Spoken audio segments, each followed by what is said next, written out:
नमस्कार, news 18 India देख रहे हैं आप और मैं हूं आपके साथ शिवानी पांडे। नमस्कार, मैं हूं प्रशांत चरहे।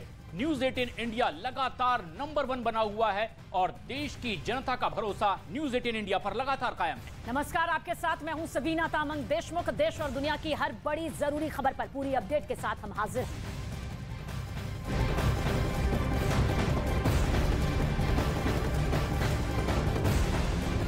तो तुर्की में जो भूकंप आया है उस पर अपडेट आप तक पहुंचा दे। अब तक 14,000 से ज्यादा लोगों की जान जा चुकी है। तबाही और बर्बादी के बीच लोग त्राहिमाम कर रहे हैं। ऐसे में ऑपरेशन दोस्त के तहत प्रधानमंत्री मोदी ने मदद के तौर पर तुरंत राहत बचाव सामग्री और रेस्क्यू टीम तुर्की भेजी, जो लगातार मदद अभियान में जुटी है। और इस बीच तुर्की में भी रह रहे भारतीय मूल के जो लोग हैं वो मदद के लिए तेजी से आगे आ रहे हैं। तुर्की में रह रहे भारतीय देवदूत बनकर मदद कर रहे हैं और लोगों को राहत सामग्री वहां मौजूद भारतीय दे रहे हैं, उनको आसरा दे रहे हैं और इन सब कामों को वहां रह रहे भारतीय अंजाम तक पहुंचा रहे हैं।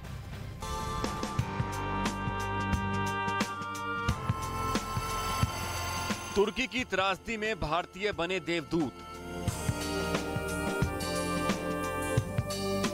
पीएम मोदी का मिशन ऑपरेशन दोस्त। कुदरत के कहर के बीच मददगार बने भारतीय।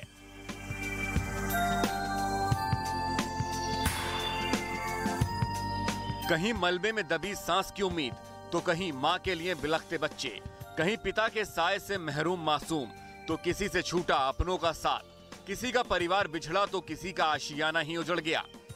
मार्मिक तस्वीरें तुर्की की हैं, जहां हर तरफ बर्बादी और तबाही का मंजर है। नाउम्मीदी के घोर अंधेरों में घिरे तुर्की वासियों के लिए उम्मीद की किरण बनकर सामने आए वहां रह रहे भारतीय, जिन्होंने भूकंप के झटकों से डगमगाते तुर्की में राहत की बागडोर थाम ली थी। जो वादा तुर्की से पीएम मोदी ने किया, उसे पूरा करने का बीड़ा वहां रह रहे भारतीयों ने उठाया। ऐसे ही एक देवदूत बने तुर्की में होटल चलाने वाले भारतीय दीपेंद्र, जिन्होंने भूकंप पीड़ितों के लिए अपने होटल के दरवाजे खोल दिए हैं। दीपेंद्र के होटल में पीड़ितों को ठहराया जा रहा है और उनके लिए भोजन समेत सभी जरूरी सामान फ्री उपलब्ध कराया जा रहा है। दीपेंद्र मूल रूप से भारत के मध्य प्रदेश के रहने वाले हैं। जो अर्थक्वेक से पीड़ित हैं उन लोग के लिए हम लोग खाने का अरेंज कर रहे हैं और सब हमारे होटल में रुके हुए हैं और होटल में हमने फ्री अकोमोडेशन दिया है और इसके बाद अभी खाने के लिए रेस्टोरेंट भी खुला है। वैसे ही अकेले भारतीय नहीं है जो मुश्किल की इस घड़ी में तुर्की वासियों के साथ मजबूती से खड़े हैं। इन लोगों के लिए हरजिंदर सिंह कुकरेजा भी किसी फरिश्ते से कम नहीं, जो भूकंप पीड़ितों के लिए खाने पीने समेत हर जरूरी सामान जुटाने में लगे हैं। हरजिंदर जैसे ऐसे बहुत से भारतीय हैं जो भूकंप पीड़ितों की मदद के लिए दिन रात के अंतर को भुलाकर काम कर रहे हैं। इंडिया पैसिवली कंट्रीब्यूट कर रहा है towards the relief operations, towards contributing. और दोस्त एक कॉमन वर्ड है टर्किश में और हिंदी में, तो और लोगों को पता है इस बारे में और वो हमें देख के दोस्त कहते हैं, which is very nice, which is very interesting. ये भारतीय संस्कारों की खूबसूरती ही है कि एक तरफ तुर्की के गम से गमगीन देश के प्रधानमंत्री मोदी ने ऑपरेशन दोस्त चलाकर मदद का हाथ बढ़ाया, तो वहीं दूसरी तरफ वहां रह रहे भारतीय भी तुर्की में पीड़ितों की मदद के लिए जी जान से जुटे हुए हैं।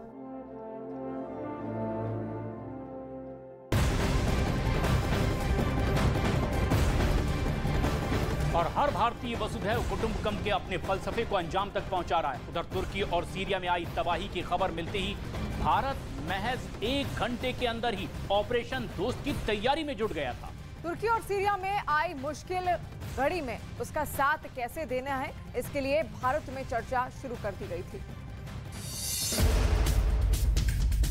तुर्की में तबाही आने के फौरन बाद भारत में मदद की तैयारी तेज। ऑपरेशन दोस्त अभियान पर जुट गई पूरी टीम।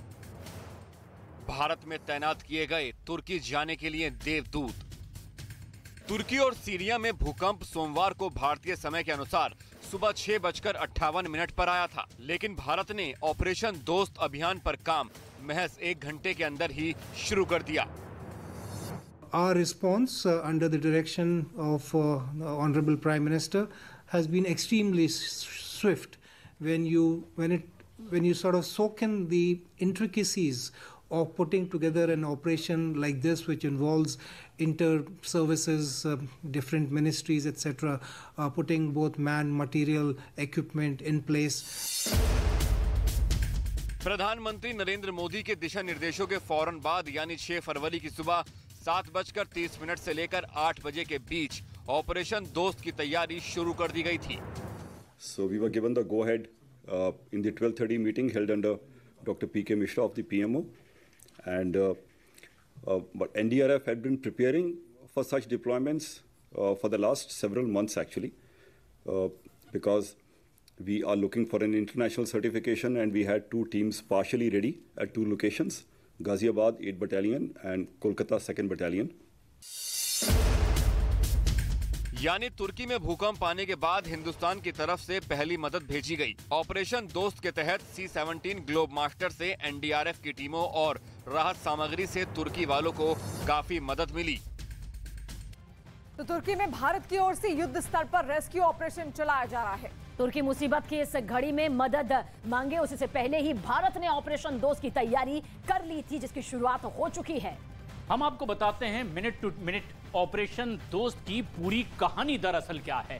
तस्वीरों पर जरा गौर कीजिए। 6 फरवरी के दिन सुबह 6:58 पर तुर्की में भयंकर भूकंप आया था और उसके बाद भारत में तैयारियां शुरू हो गई थी। और वहीं 6 फरवरी को ही सुबह 7:30 बजे के आसपास पीएम के निर्देश पर ऑपरेशन दोस्त की शुरुआत की गई।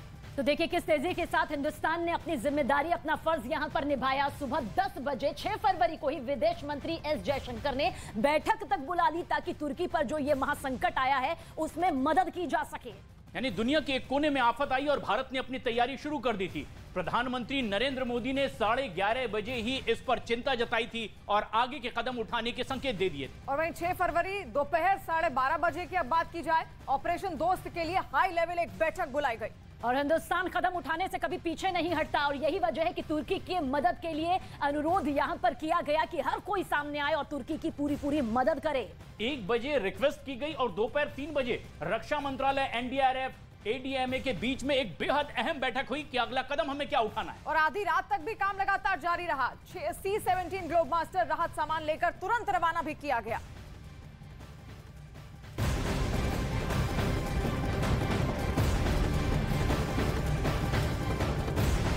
तो तुर्की और सीरिया में जो ज़लज़ला आया सब कुछ तबाह करता चला गया। भारत लगातार तुर्की और सीरिया की हालांकि मदद में जुटा हुआ है। भारत की 6 टीमें अभी तक के राहत लेकर रवाना भी हो चुकी हैं तुर्की के लिए। वहीं भारतीय सेना की मेडिकल टीम ने तुर्की में घायलों के इलाज के लिए अस्पताल शुरू कर दिए हैं।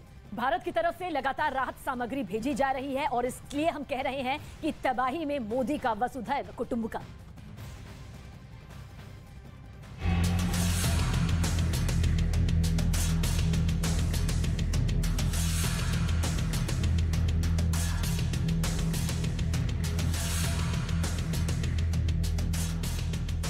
जब तुर्की पर टूटा कुदरत का कहर,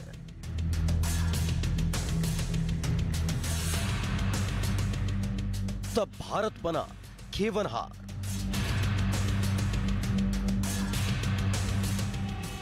तुर्की और सीरिया में भूकंप से तबाही जारी है। सोमवार को आए भूकंप के बाद लगातार आ रहे हल्के झटकों से तुर्की और सीरिया की सांसें अटकी हुई हैं।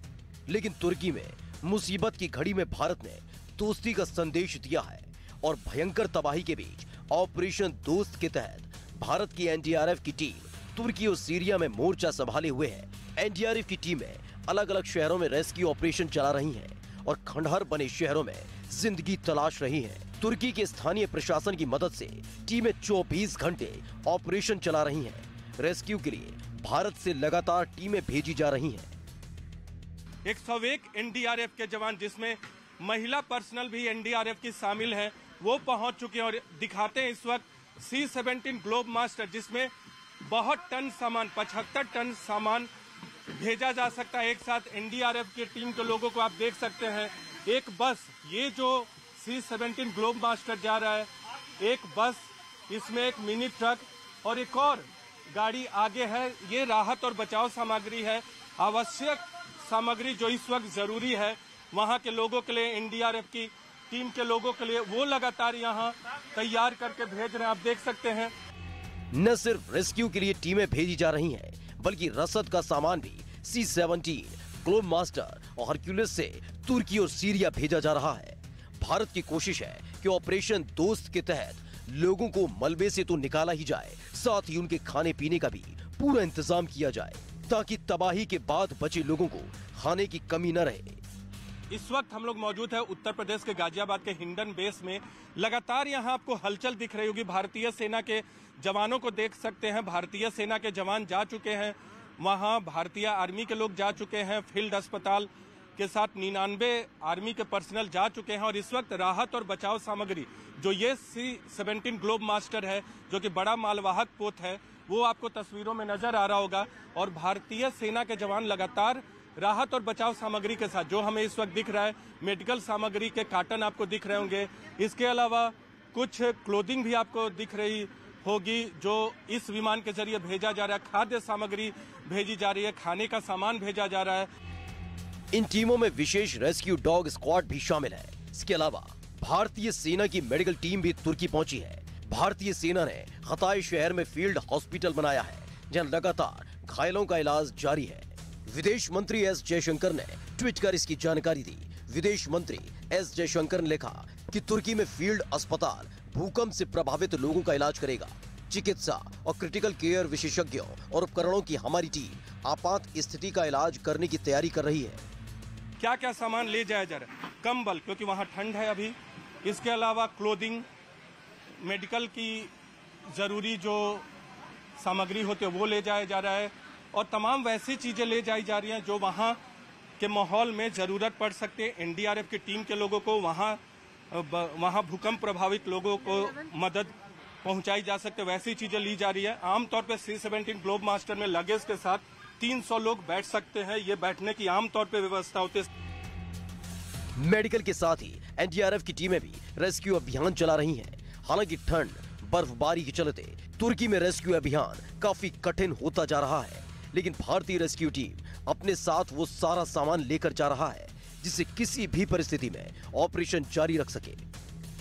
इस बार क्या इस C-17 ग्लोब मास्टर जो है, ये 5वां ग्लोब मास्टर है जो तुर्की भेजा जा रहा है, इसमें क्या कुछ भेजा जा रहा है? इसमें साहब NDRF की टीम है, प्लस इसमें दवाइयाँ हैं। हाँ, बताएंगे। एंड इसमें खाने का सामान है। हाँ।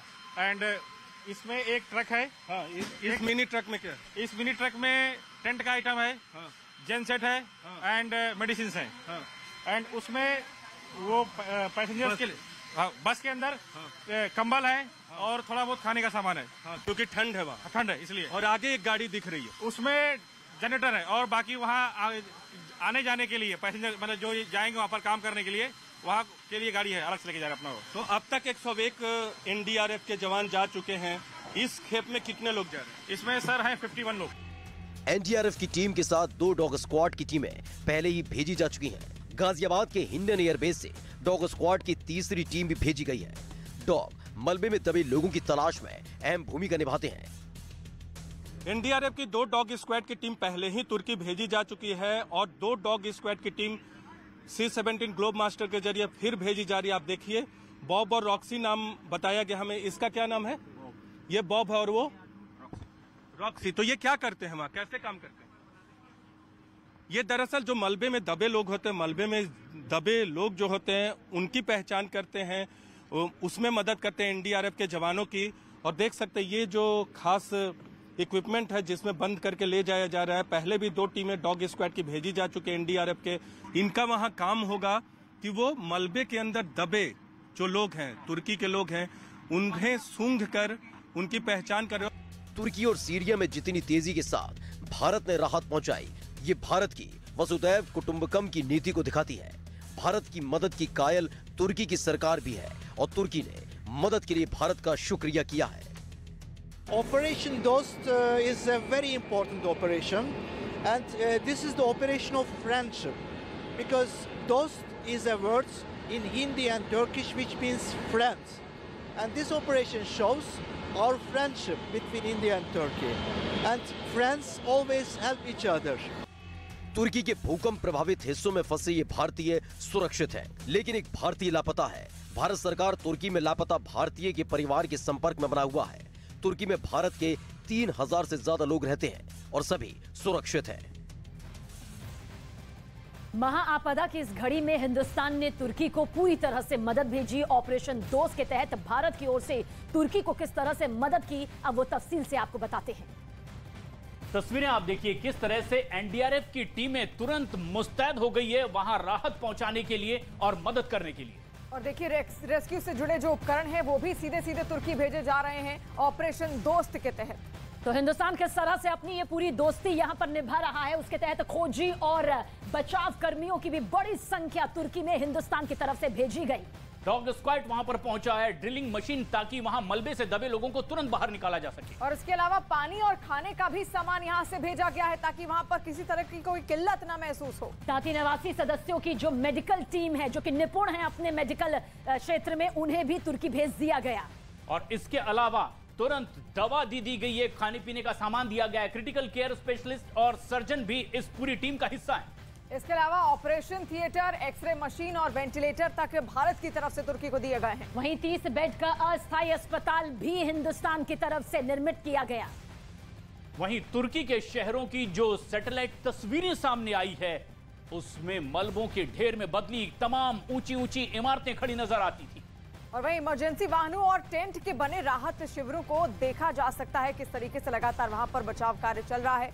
ये तस्वीरें तुर्की के इस्लाहिया और नूरदागी इलाके की हैं। आप तबाही से पहले की तस्वीर देखिए और तबाही के बाद की तस्वीर, किस तरीके से वहां पर सब कुछ नष्ट हो चुका है। चारों तरफ सिर्फ खंडहर और मलबा वहां पर पड़ा। और आपको ये भी बता दें कि मैक्से टेक्नोलॉजी के जरिए ये जारी यहाँ पर किया गया है। तबाही से पहले की तस्वीर आप देखिए, भले ही दिखाई ना दे रहा हो लेकिन कम से कम इतनी तस्वीर नजर आती है जहां पर तबाही दूर दूर तक नहीं है, लेकिन भूकंप के भयानक झटकों के बाद घर, इमारत सब कुछ ढह गया। स्टेडियम में राहत कैंप की भी व्यवस्था यहाँ देखिए किस तरह से की गई। तुर्की के इस्लाहिया शहर की ये तस्वीर आप देखिए, तबाही से पहले क्या आलम था। स्टेडियम इस तरह से खाली था, खेल के लिए काम आता था, लेकिन अब ये स्टेडियम पूरा भरा हुआ है और यहाँ पर अब राहत शिविर लगाए गए हैं स्टेडियम में, जहां लोगों को राहत पहुंचाई जा रही है। ये दो तस्वीरें हम आपको दिखा रहे हैं, भूकंप से पहले की तस्वीरें और भूकंप के बाद की तस्वीरें। किस तरीके से अब वहां पर सब कुछ समाप्त हो चुका है, नष्ट हो चुका है और फिर से नई जिंदगियों को उभारने की कोशिश यहाँ पर की जा रही है। तो आइए अब आपको बताते हैं कि तुर्की में कहां पर कितना नुकसान हुआ है और भारत का ऑपरेशन दोस्त किस तरह से किन किन इलाकों में वहां पर ऑपरेशन चला रहा है। दरअसल तुर्की ने किस तरह से यहां पर हिंदुस्तान की मदद पाई है ये तो हम आपको बता ही रहे हैं, लेकिन तुर्की में तबाही किस तरह से हुई। 6000 इमारतें तुर्की में पूरी तरह से इस भूकंप के बाद ध्वस्त यहां पर हो गई। खास तौर पर 3 बड़े एयरपोर्ट तुर्की के पूरी तरह से तबाह हो गए हैं और ये इलाके जहां पर सबसे ज्यादा भूकंप का झटका महसूस किया गया था, बड़ी तबाही हुई थी। खासतौर पर दक्षिण पूर्व का इलाका है जो सबसे ज्यादा प्रभावित हुआ है। उसमें गाजियातेप है और कहा मानमर है, हतय है, अदना में ही लगातार राहत सामग्री वहां पर पहुंचाई जा रही है। और गाजियातेप का ही वो इलाका था जहां पर 7.8 की तीव्रता का भूकंप आया था। उसके अलावा देखिए किस तरीके से पूरी जमीन धीरे धीरे कांपती चली गई क्योंकि 4 टेक्टोनिक प्लेट्स पर ये बसा हुआ है। और सीरिया का भी जिक्र कर लेते हैं। सीरिया में भी कम तबाही नहीं हुई, कई इमारतें पूरी तरह से भयानक भूकंप के झटकों के बाद ध्वस्त हो गई, तबाह यहां पर हो गई। सीरिया के एलेप्पो का जिक्र करें, इदलिब का जिक्र करें और फिर लताकिया और हमा, यहां पर जो भूकंप आया उसने तस्वीर बदल दी। 3000 से ज्यादा लोगों की जिंदगी मौत में तब्दील हो गई। दक्षिण तुर्की का ये इलाका जहां पर भूकंप आया और उसी से लगा हुआ सीरिया का ये इलाका, लेकिन खास बात यह है कि 5000 से ज्यादा लोग सीरिया में भी घायल हुए हैं। एक बड़ी तबाही तुर्की के अलावा सीरिया में भी देखने को मिली।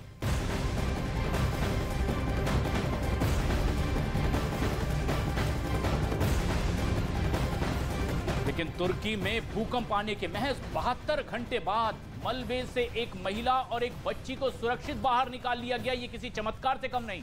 और ये दोनों सोमवार को आए भूकंप के बाद से ही मलबे में दबे हुए थे। बचाए गए लोगों में एक महिला और एक बच्ची शामिल है। यूं ही रेस्क्यू टीम के जवानों को देवदूत का दर्जा नहीं दिया जाता है। देखिए, महिला को तुर्की के दियार रब करीब इलाके से बचाया गया, तो वहीं तुर्की के अंतक्या के मलबे के नीचे से एक बच्ची जिंदा निकाल ली गई। तो तुर्की में चलाए जा रहे लगातार रेस्क्यू ऑपरेशन की तस्वीर हम आपको दिखा रहे हैं। तुर्की और सीरिया में आए भूकंप में अब तक 15000 से ज्यादा लोगों की मौत हो चुकी है।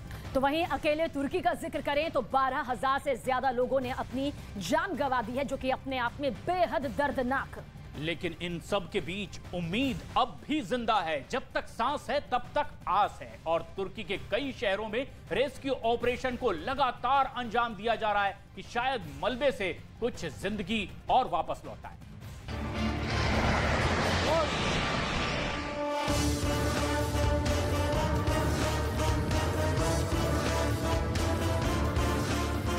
बर्बाद शहर, कुदरत का कहर,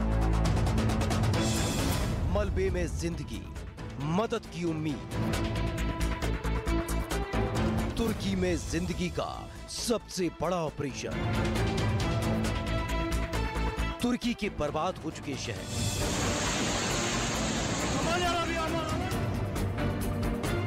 तुर्की की तबाह हो चुकी सड़कें,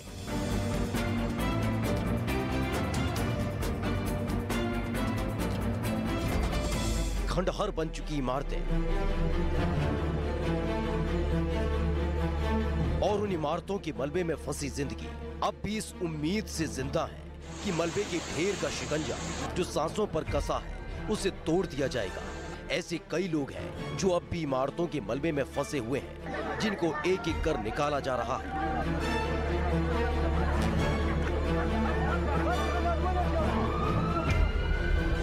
माँ बेटी ने जीती जिंदगी की जंग।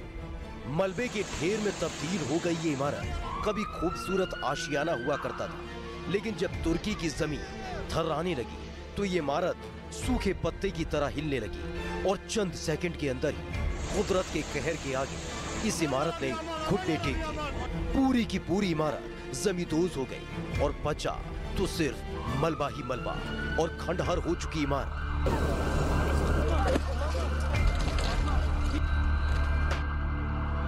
तुर्की में आए भूकंप के बाद हर तरफ चीख पुकार मच गई थी। लगातार रेस्क्यू ऑपरेशन चलाया गया। ऐसा ही एक रेस्क्यू ऑपरेशन इस मलबे के अंदर फंसे लोगों को बाहर निकालने के लिए चलाया गया। पूरी टीम बेसुध पड़े लोगों में सांस की आस ढूंढ रही थी। तभी 2 साल के बच्चे में जिंदगी की उम्मीद जगी तो पूरी की पूरी टीम उस बच्चे को मलबे से बाहर निकालने के लिए जुट गई।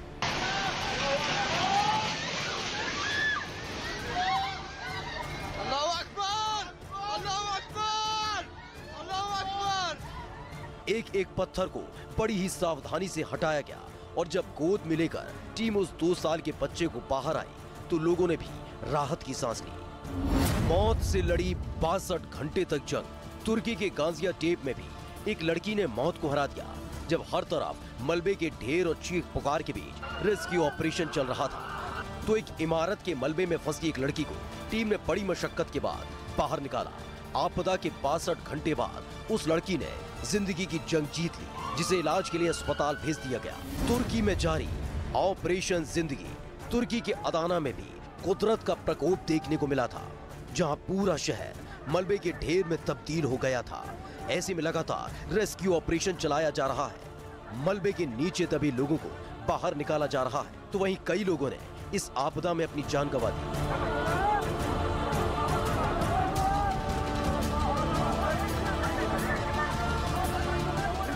अपनों की तलाश की आस में अब भी लोग अपनी अपनी इमारतों के बाहर डेरा डाले हुए हैं। एक तरफ रेस्क्यू टीम लगातार अपने काम में जुटी हुई है तो वहीं दूसरी तरफ लोग टकटकी लगाकर देख रहे हैं कि शायद जो उनका अपना उस मलबे के ढेर में फंस गया है वो जिंदा वापस लौट सके।